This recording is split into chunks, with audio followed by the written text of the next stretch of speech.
So guys आज मैं बनाऊंगी बैंगन फ्राई और भिंडी मसाला भिंडी। तो वही मैं सब्ज़ी निकाल लिया है। अब मैं इन सब्जियों को अच्छे से साफ पानी से धो लूँगी। धोने के बाद तो यही मैं भिंडियों को इस टाइम ना मानसून है, तो मानसून में सब्जियों को आप बहुत अच्छे से धो लीजिएगा, क्योंकि कीड़े वगैरह भी लग जाते हैं। और कुछ सब्जियां तो ऐसी होती है, उनको गर्म पानी में थोड़ा सा नमक डाल के धो लेना चाहिए। जैसे बैंगन वगैरह होते हैं ना, मैं तो एलर्जिक हूँ, मुझे एलर्जी है, तो इसलिए मैं क्या करती हूँ, बैंगन धोने से पहले थोड़ा गर्म पानी में नमक डाल के बैंगन को धो लेती हूँ। बैंगन हुआ, अरबी हुआ, जिससे मुझे एलर्जी है। फिर मैं एक बड़ा प्याज काट लिया था मसाला भिंडी के लिए। मैं ना भिंडी की सब्ज़ी बनाती हूँ ना, तो मैं सिर्फ प्याज और टमाटर डालती हूँ, बाकी उसमें लहसुन वगैरह कुछ नहीं डालती हूँ। मुझे ऐसे ही अच्छा लगता है, तो वही मैंने प्याज काट लिया था। उसके बाद आप बताना कमेंट में कि आप मसाला भिंडी कैसे बनाते हो। मैं तो डेली खाने के लिए सिंपल सब्ज़ी बनाती हूँ, क्योंकि मुझे ज़्यादा मसाले वाली पसंद नहीं है। तो उसके बाद अच्छे से भिंडी को धोने के बाद अब मैं भिंडी कट कर रही हूँ। और ये मसाला भिंडी मतलब मैं जिस तरह से बना रही हूँ ना, ये वाली सब्ज़ी रोटी और पूड़ी ऐसे ना बहुत टेस्टी लगती है। फिर ना मैंने फ्लिपकार्ट से ये कर्टन ऑर्डर किए थे। ये वाला है बेज कलर में रेड मिक्स है, तो ये मैंने अपने बेडरूम के लिए ऑर्डर किया था। ये बहुत ही अच्छा है, सॉफ्ट भी उतना ही है, और इसकी फैब्रिक भी थोड़ा मोटा है, तो बाहर से कुछ नहीं दिखाई देता है। तो ये देखिए लगाने के बाद कुछ ऐसा लग रहा था। बहुत ही सुंदर कर्टन है, और ये है बाहर मतलब मेरे हॉल में लगाने के लिए ये वाला ऑर्डर किया है, जो है रानी पिंक कलर का।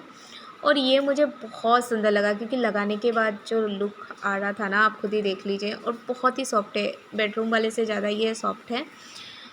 हे गाइस, तो अभी बज रहे हैं शाम के 5:45 बज रहे हैं, और मैं जाऊँगी चाय बनाने के लिए। तो सोचा जो मेरे घर पे आज कोई आया है उससे मिलवा देती हूँ आपको। ये देखिए, हेलो, ये है मेरी छोटी बहन। मेरे चैनल को भी लाइक शेयर सब्सक्राइब सब कुछ कर दीजिएगा जो आपसे हो सके। इसका भी चैनल लिंक मैं अपने डिस्क्रिप्शन बॉक्स में दे दूँगी, तो please check out. So I hope you like my videos, तो सब्सक्राइब प्लीज। तो गाइस, ये ऐसे ही बात करती है, एटीट्यूड इसमें बिल्कुल नहीं है। ये बहुत ही प्यारी बच्ची है, और मेरे लिए तो बच्ची ही है, मेरी छोटी बहन है, मुझसे बहुत छोटी है। तो अभी हम दोनों और मेरे हस्बैंड तीनों मिलके करेंगे चाय पार्टी। तो वो ऑफिस से आ रहे हैं, और आते हुए ना मोमोज लाएंगे, पनीर मोमो, क्योंकि आज थर्सडे है, और थर्सडे को हमारे घर पे प्योर वेज होता है। तो मैंने उनको वही बोला कि आप जल्दी से आ जाइए, आने के बाद फिर हम चाय नाश्ता वगैरह करते हैं। तो चलिए गाइस, मेरे हस्बैंड पनीर मोमो लाएंगे, क्योंकि थर्सडे को हम मोमो खाते नहीं हैं। फिर मैंने जो बोरिंग का मोटर था वो चला लिया, क्योंकि शाम के 6 बज चुके थे। पानी भी भरना था, क्योंकि अभी जो हमारे घर के ऑनर है ना, वो अपनी बेटी के पास गए हुए हैं, तो मुझे ही चलाना पड़ता है। फिर मम्मा ने प्रसाद भेजे थे, तो वो मैं खा रही थी और रख दिया था। और एक पार्सल आया था फ्लिपकार्ट से, जो मैंने अपने सिस्टर को बोला कि चलो, कार्ड तो मैंने लिया था, मैंने बोला चलो ठीक है तुम दिखाओ, मैं वीडियो करती हूँ। तो बस वही। और इस साड़ी का लिंक ना मैं अपने डिस्क्रिप्शन बॉक्स में दे दूँगी। जैसे अभी तो श्रावण का महीना चल रहा है, श्रावण में ग्रीन कलर की साड़ी पहनते हैं, जैसे राजस्थान, गुजरात, हरियाणा में, तो यूपी में भी पहनते हैं। तो अगर आप लोगों को चाहिए, ये साड़ी अच्छी लगती है, तो मैं डिस्क्रिप्शन बॉक्स में लिंक दे दूँगी, आप चेकआउट कर लीजिएगा, ठीक है। तो मेरे कहने पे ये साड़ी ज़रूर किसी भी कलर में आप ऑर्डर कीजिएगा, क्योंकि ये इतनी अच्छी साड़ी है ना गाइस, दिखने में ही नहीं, इसका जो फैब्रिक आया है ना, प्योर सिल्क कॉटन में दिया मुझे।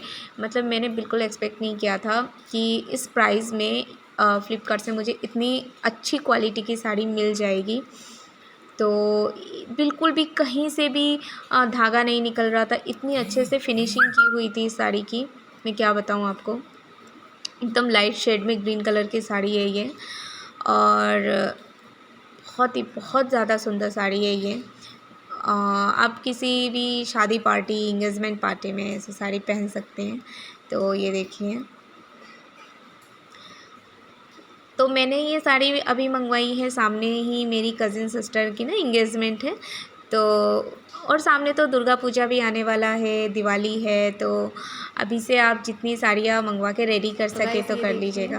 कितनी प्यारी साड़ी है, और कैमरे में भी इसका कलर ना बहुत खिल के आ रहा है, और इस तरह की साड़ी अगर आप पहनेंगे ना तो बहुत ही सुंदर अमेजिंग लगेगा। मेरे स्किन टोन पे तो ये साड़ी बहुत अच्छा लग रहा है। फिर मेरे हस्बैंड आ गए, तो आते वक्त मैंने बोला था ना कि वो मोमो लेके आ रहे हैं, तो पनीर मोमो लेके आए हैं और कुरकुरे मोमो। और मेरे को ना बहुत दिनों से मीठा खाने की क्रेविंग हो रही थी, तो ये गुलाब जामुन लेके आए हैं, जो वो मिनी गुलाब जामुन नहीं होते, रबड़ी के साथ खाते हैं। तो यहाँ ना उड़ीसा में रबड़ी नहीं देते हैं आपको, इस तरह से सिर्फ गुलाब जामुन मिलता है। तो ये मतलब शाम के 6:30 बज रहे थे जब वो ऑफ़िस से आ गए, तो मैं चाय बनाने गई हुई थी। तो चाय के साथ ये हल्का फुल्का स्नैक्स। और गाइस मैं आपको एक बात बता देती हूँ, इस दिन ये मोमो खा के मुझे इतना एलर्जी हो गया था ना, मतलब मेरा तो तबीयत ऐसे पूरा ख़राब हो गया था, क्योंकि मैं एलर्जिक हूँ और मुझे ऐसे बाहर की कुछ भी खाते ही कभी कभी ना बहुत एलर्जी हो जाता है। तो खा तो लिया मज़े से, उसके बाद जो हुआ वो तो कैमरे में मैंने शूट भी नहीं कर पाई। लेकिन ना बड़े टेस्टी मोमो थे। यहाँ पे एक भैया बनाते हैं,